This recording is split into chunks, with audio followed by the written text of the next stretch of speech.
Hi everyone, I'm John Fensel and we're here on the corner of Main and Bridge Street in Bedford, Virginia. I'd like to talk to you about this location specifically, just right across the street behind me at Green's Drug Store.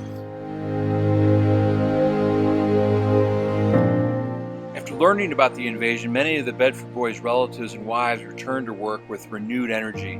The war effort meant more than ever to them. In the week after D-Day, Betty Wilkes and other women rolled an amazing 23,950 bandages in just 2 nights. However many bandages they rolled, the wives couldn't stop thinking about their husbands. John Skenk's wife, Ivy Lynn, recalled, "The wait to find out was so long. My mother and I visited other families. We took a flower or some other treats and tried to comfort those who had lost sons in other parts of the world."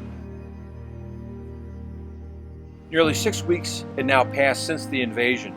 Families and loved ones were frantic with worry. Helen Stevens, then a 20-year-old factory worker here, recalled, "We all knew something terrible had happened. It was like waiting for an earthquake."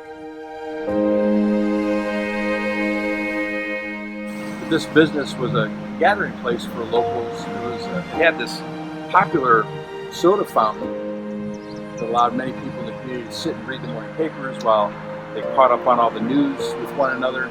Tucked away in the back of the store was a wooden booth with a small Western Union telegraph office. Manning that booth was 21-year-old Elizabeth Tays. It was 8:30 in the morning in Bedford.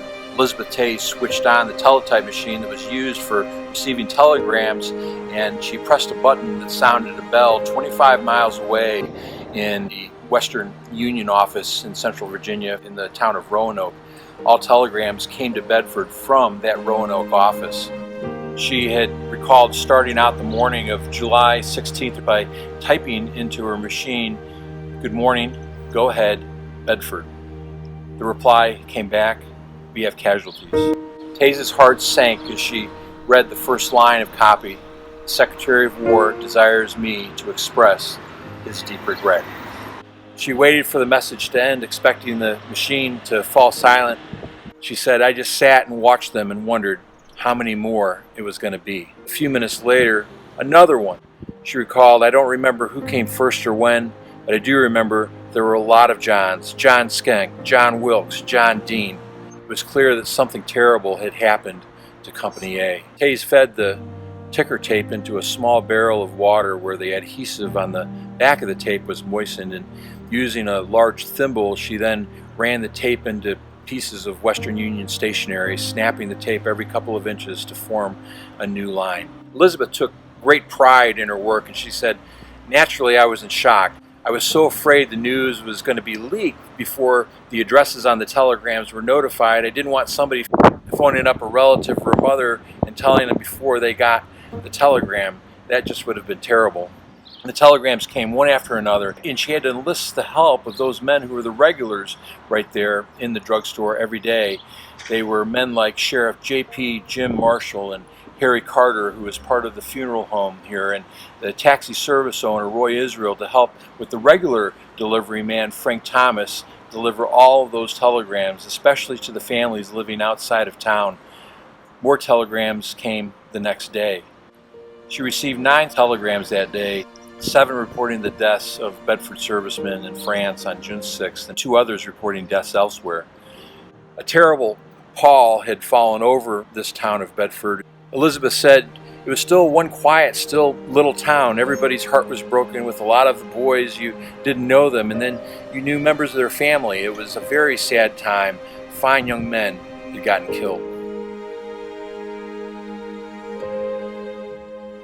Just at about 9 a.m., Lucille Hoback was about to walk with her family to Center Point Methodist Church diagonally across the road from her house. The church was typical of many in Bedford, a small white wooden building with one room that held a congregation of about 50 people. Though just 15 years old, Lucille sometimes taught a Sunday school class there. Her father, John Hoback, was the church treasurer.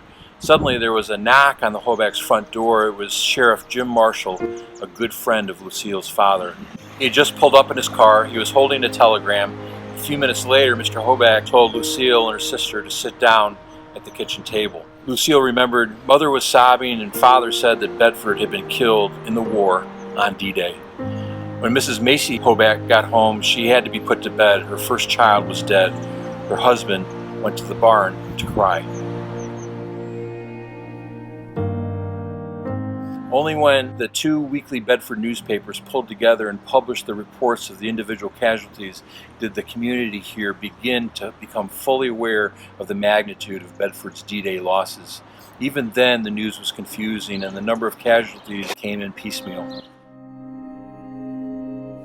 For those few who had survived unscathed, the nightmare of Normandy had only just begun.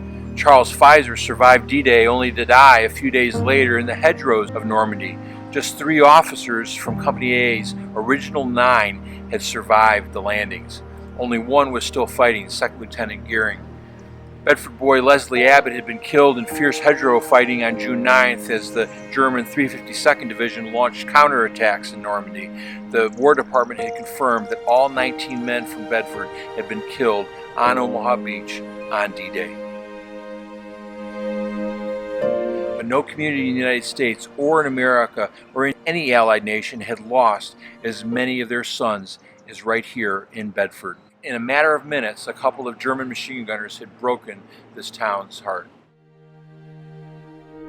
22 Bedford boys were killed in the Normandy campaign. Let me read their names. Leslie Abbott,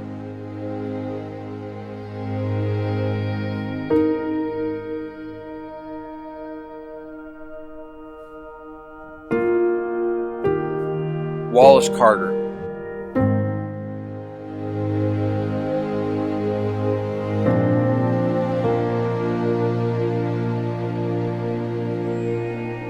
John Clifton,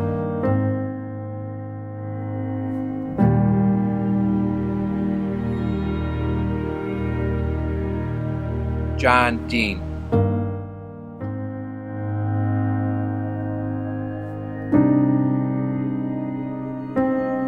Frank Draper Jr.,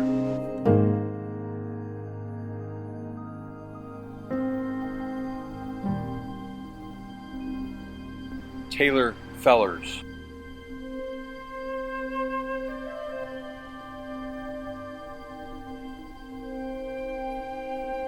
Charles Pfizer,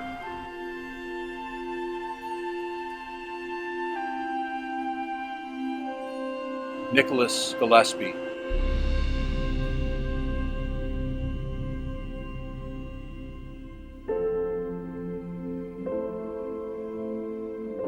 Bedford Hoback,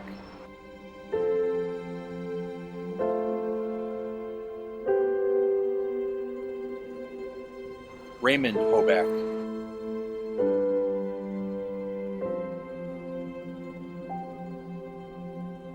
Clifton Lee,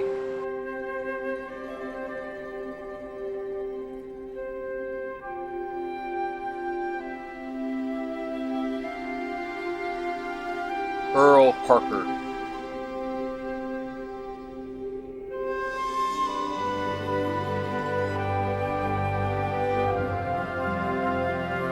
Joseph Parker,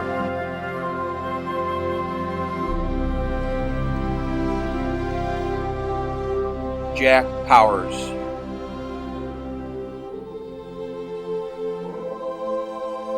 Weldon Rosaza,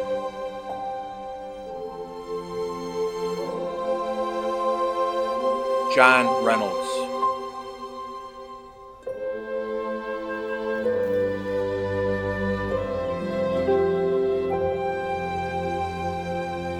John Skenk,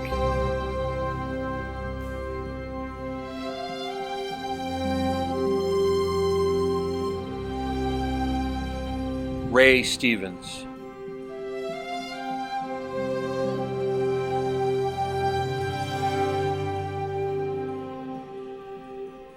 Gordon White,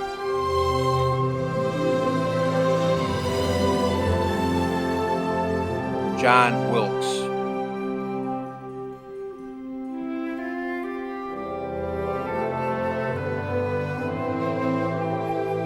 Elmire Wright,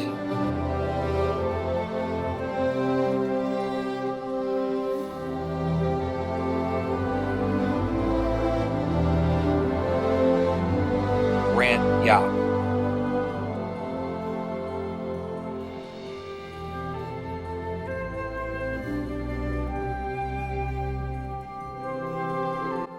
The entire 116th Infantry Regiment suffered 797 casualties, including 375 killed or missing in action. The 116th received a Distinguished Unit Citation for extraordinary heroism and outstanding performance of duty in action in the initial assault on the northern coast of Normandy, France.